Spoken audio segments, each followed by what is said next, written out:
사랑하는 성도 여러분, 이 크리스마스 트리를 세우고 장식을 한 지가 엊그제 같은데 어느덧 대림절 네 번째 주일을 우리가 맞이했습니다.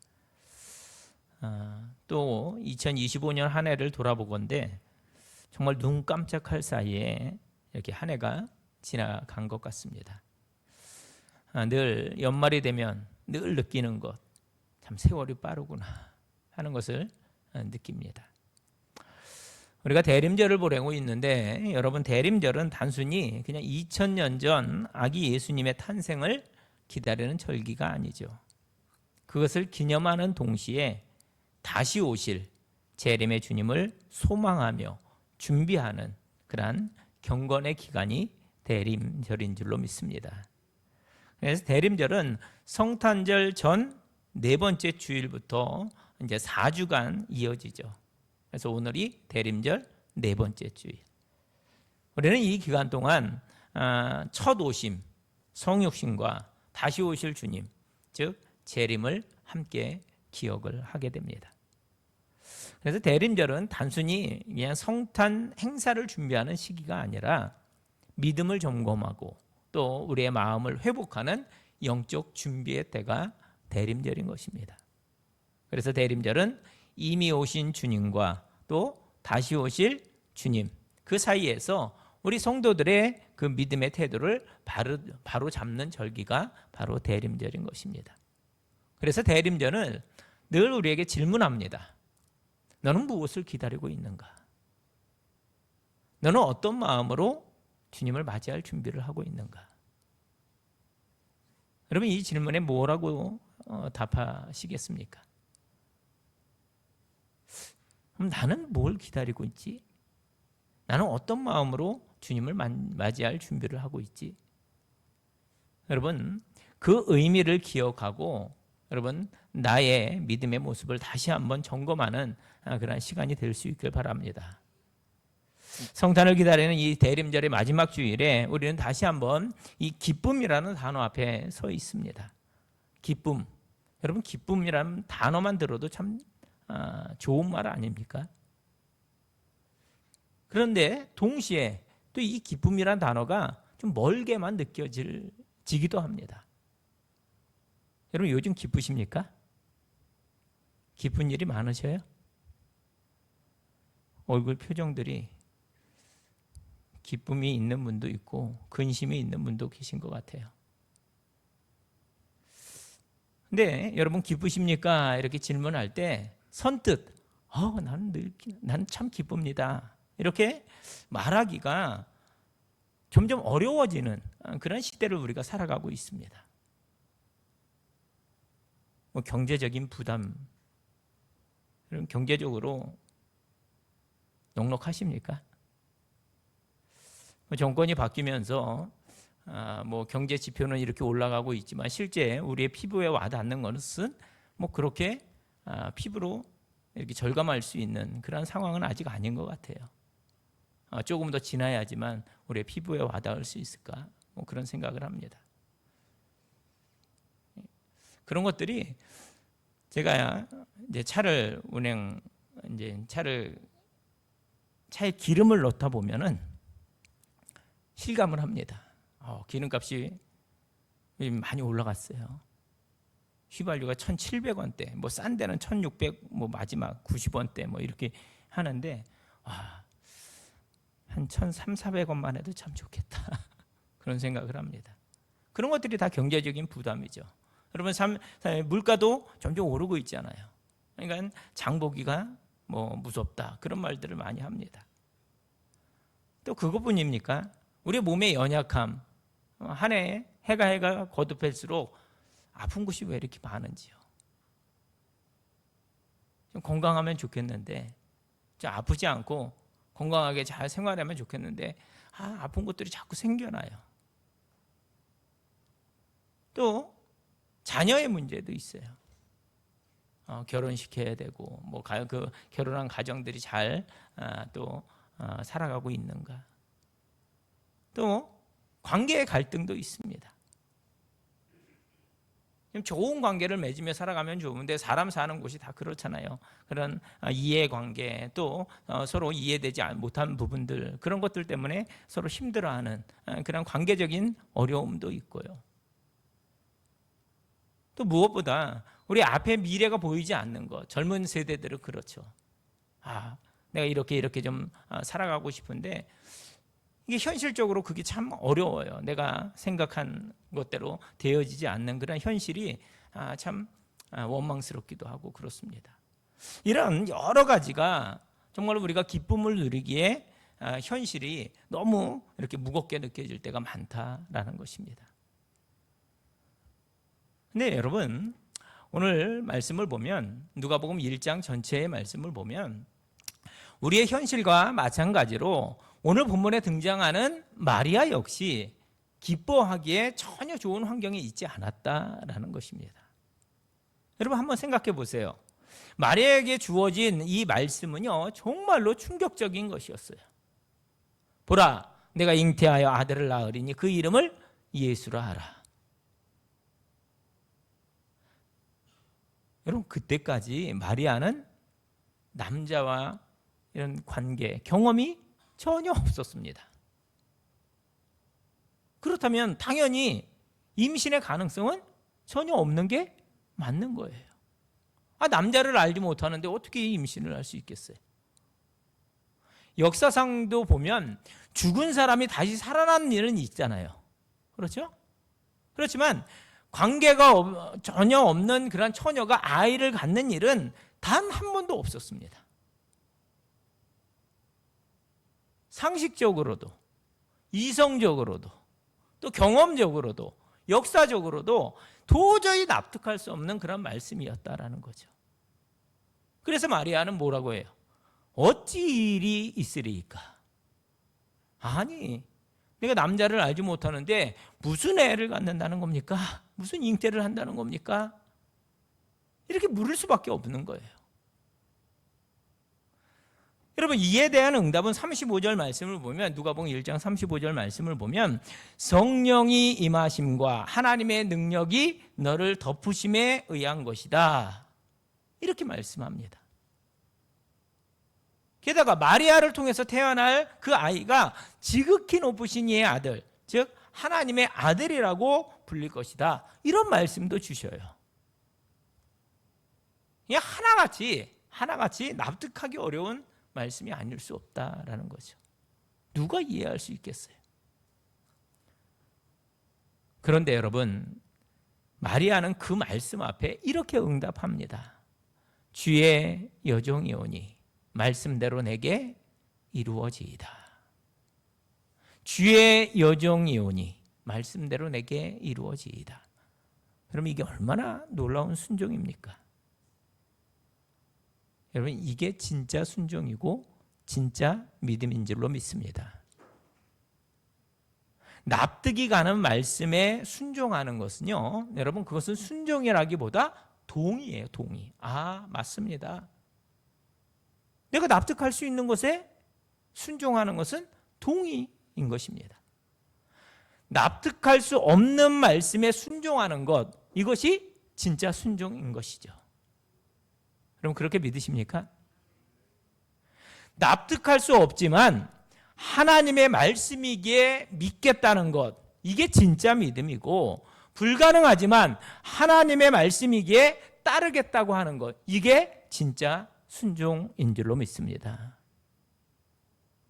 사실 마리아에게 주어진 말씀은 이게 생명까지 위협할 수 있는 그러한 무서운 것이었어요. 처녀가 임신했다는 것은 이게 뭐예요? 부정을 저질렀다는 거거든요. 당시 유대 사회에서 부정에 대한 형벌은 뭐예요? 돌로 쳐 죽이는 겁니다.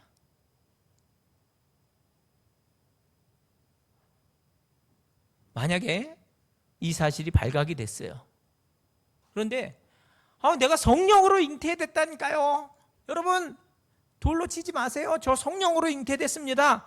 아무리 그렇게 마리아가 얘기한다고 해도 사람들이 그거 믿을 수 있겠어요? 못 믿는 거죠. 내가 성령으로 잉태되었습니다 라고 사실대로 그렇게 말한다 해도 그 말을 믿을 사람은 아무도 없었어요. 그렇기에 내가 잉태하여 아들을 낳으리니 이 말씀은 이 처녀 마리아에게 사형 선고와도 맞먹는 그런 무서운 말씀이었다라는 겁니다. 그 말씀이 성취된다면 마리아는 꼼짝없이 그냥 처형을 당하게 될 거예요. 다행히 처형은 면하더라도 파혼당해서 수치와 또 모욕을 받는 것까지는 피할 수가 없는 거죠. 실제로 그 마리아의 임신 사실을 알게 된 약혼자 요셉은 처음에 파혼을 결심을 했습니다. 다행히 천사를 통해 진실을 알고서 하나님의 말씀을 따라서 지혜롭게 처신해서 그런 불상사가 일어나지 않은 거죠.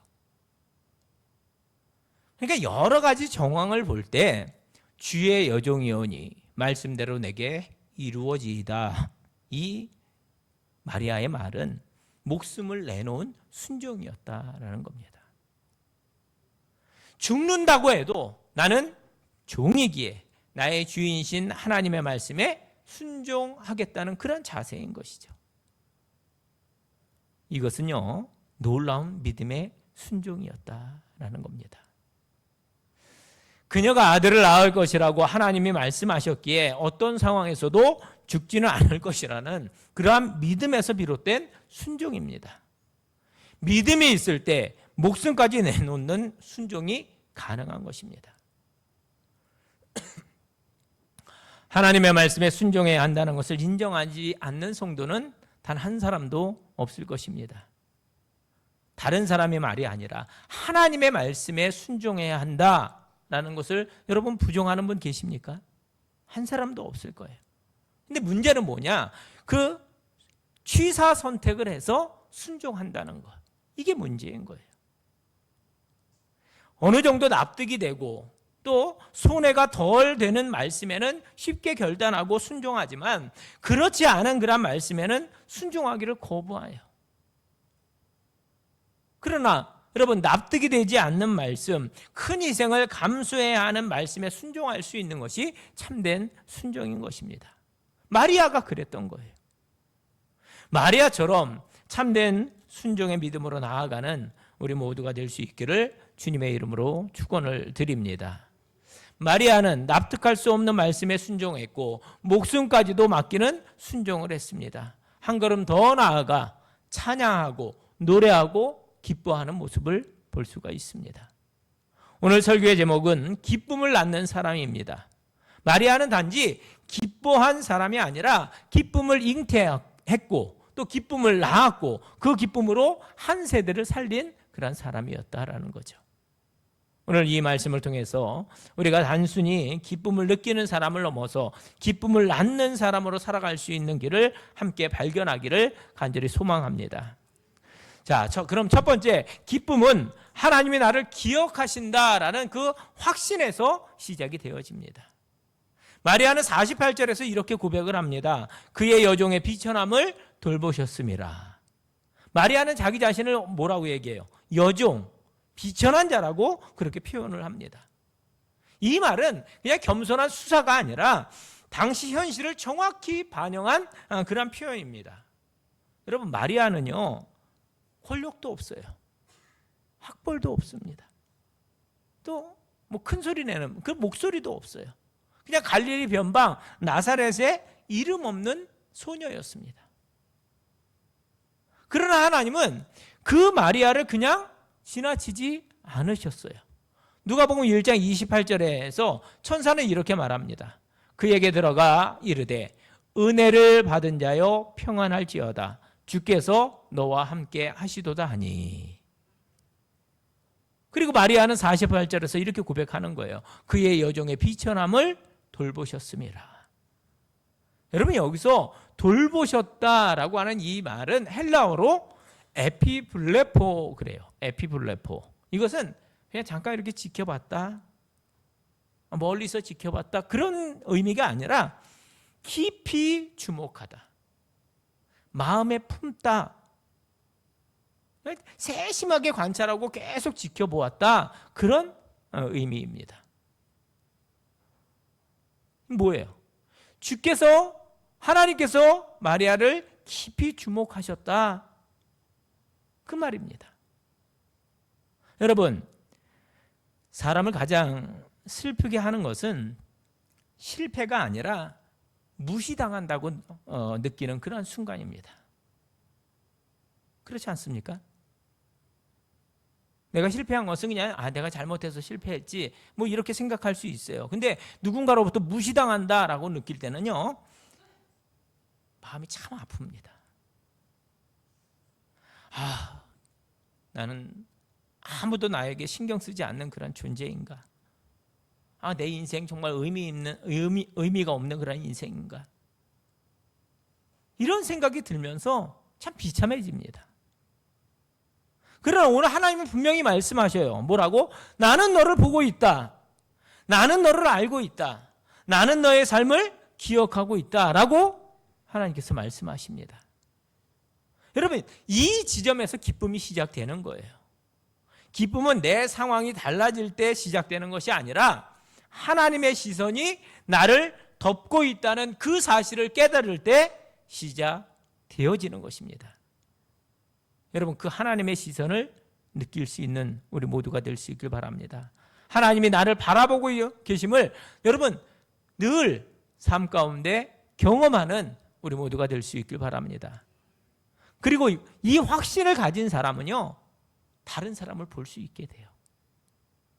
하나님이 나를 보셨기에 나도 한 영혼을 볼 수가 있는 것입니다.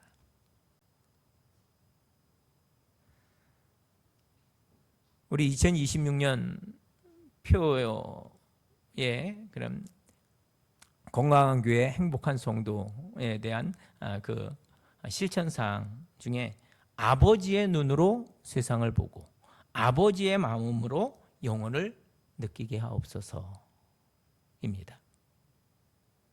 그러니까 하나님께서 나를 보고 계신다. 하나님의 시선을 느끼는 자는 그 하나님의 시선으로 세상을 보는 것이고 하나님의 마음으로 그 영혼을 보게 되어지는 것입니다. 2026년, 이제 2025년 얼마 남지 않았는데 지금부터 시작해서 2026년은 하나님의 마음으로 세상을 보고 하나님의 시선으로 세상을 보고 하나님의 마음으로 영혼을 볼 수 있는 우리 모두가 될 수 있기를 간절히 소망합니다. 자, 또 한 가지, 기쁨은 하나님이 지금도 일하고 계신다는 그 믿음에서 깊어지게 됩니다. 마리아의 고백은 더 놀라워요. 능하신 이가 큰 일을 내게 행하셨으니. 49절에서 이렇게 이야기합니다. 여러분, 아직 아무 일도 일어나지 않았어요. 현실은요, 더 어려워질 그런 상황입니다. 그런데 마리아는 미래형이 아니라 완료형으로 고백을 하고 있어요. 능하신 이가 큰 일을 내게 행하셨으니. 이미 그렇게 하셨다는 거예요. 완료형입니다. 왜 그렇게 이야기했을까? 하나님이 약속하셨기 때문에, 하나님이 말씀하셨기 때문에, 하나님이 이미 일하고 계시기 때문입니다. 우리는 결과를 보고 기뻐하죠. 하지만 믿음의 사람은요, 하나님이 일하고 계신다는 그 사실 때문에 기뻐하게 되는 것입니다. 사랑하는 성도 여러분, 지금 아무런 변화가 없어 보입니까? 그래도 괜찮습니다. 여러분, 씨앗은요, 땅 위가 아니라 땅 속에서 이렇게 자라나게 됩니다. 하나님은 보이지 않는 곳에서 가장 중요한 일을 하고 계신 줄로 믿습니다. 기도하는 그 시간에 하나님은 마음을 만지고 계십니다. 기다리는 그 시간에 하나님은 길을 준비하고 계십니다. 그 믿음을 가진 사람은 기쁨을 잃지 않습니다. 이렇듯 하나님이 지금도 일하고 계심을 늘 기억하시고 늘 기쁨 가운데 거하는 우리 모두가 될 수 있기를 주님의 이름으로 축원을 드립니다. 마지막으로 기쁨은 내 안에 머무르지 않고 흘러갈 때 완성되어진다라는 거예요. 마리아의 찬양은 그냥 개인으로 끝나지 않습니다. 50절 말씀을 보면 긍휼하심이 두려워하는 자에게 대대로 이르는도다 라고 그렇게 고백하고 있습니다. 이 마리아의 기쁨은 한 가정을 넘어서 한 민족을 넘어서 하나님의 구원의 역사로 흘러가는 것을 보게 됩니다. 사랑하는 성도 여러분, 기쁨은요 그냥 저장하는 감정이 아닙니다. 기쁨은 흘려보내는 은혜입니다. 고인 물은 썩어요. 그러나 흐르는 물은 생명을 살리게 됩니다. 기쁨도 마찬가지예요. 가정으로 흘러갈 때 가정이 살아납니다.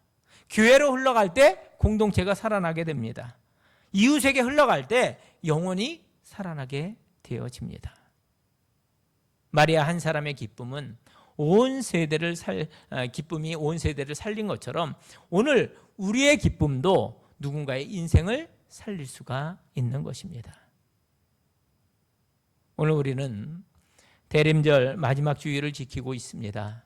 이 대림절은 우리에게 묻습니다. 너는 무엇을 품고 기다리고 있는가? 너는 어떤 기쁨을 낳으며 살 것인가? 여러분 뭐라고 대답하시겠습니까? 기쁨은 환경에서 오지 않습니다. 기쁨은 임마누엘, 하나님이 나와 함께 하신다는 믿음에서 옵니다. 오늘 하나님은 마리아에게 하셨던 그 말씀을 우리에게도 하십니다. 두려워하지 말라. 은혜를 입은 자여, 내가 너와 함께 하겠다. 이제 여러분 결단하시기 바랍니다. 주님, 내 삶을 바라보는 시선을 바꾸겠습니다. 환경이 아니라 하나님을 바라보겠습니다. 보이지 않아도 지금도 일하시는 그 하나님을 내가 분명히 믿겠습니다. 나를 기쁨의 통로로 사용해 달라. 이렇게 기도하는 우리가 모두가 될 수 있길 바랍니다. 한 영혼을 품고 한 사람에게 기쁨을 흘려보내겠다고 결단할 수 있는 이 시간이 될 수 있길 바랍니다. 여러분 지금 이 시간 한 사람의 얼굴을 떠올리시기를 바랍니다. 가족일 수도 있고 여러분 이웃일 수도 있고 아직 교회에 오지 않은 그 영혼일 수도 있습니다. 그 한 사람에게 하나님의 기쁨을 전하는 기적을 낳는 사람으로 우리를 보내시는 줄로 믿습니다. 이 대림절에 기쁨이 다시 태어나기를 원합니다. 그리고 그 기쁨이 우리의 가정과 또 교회와 다음 세대를 살리기를 주님의 이름으로 축원을 드립니다. 기도하겠습니다. 은혜로우신 아버지 하나님, 낮고 비천한 자를 기억하시고 우리 가운데 찾아오시는 주님을 찬양합니다. 마리아처럼 환경을 보지 않고 말씀을 붙잡게 하시고 납득되지 않아도 순종할 수 있는 믿음을 허락하여 주시옵소서. 주님, 기쁨을 느끼는 신앙에 머물지 않게 하시고 그 기쁨을 낳는 삶으로 나아가게 주님 도와 주시옵소서. 우리 가정에, 우리 교회에, 이 땅에 또 다음 세대 위에 하늘의 기쁨이 흘러가게 하여 주시옵소서. 임마누엘의 주님을 바라보며 예수님의 이름으로 기도하옵나이다. 아멘.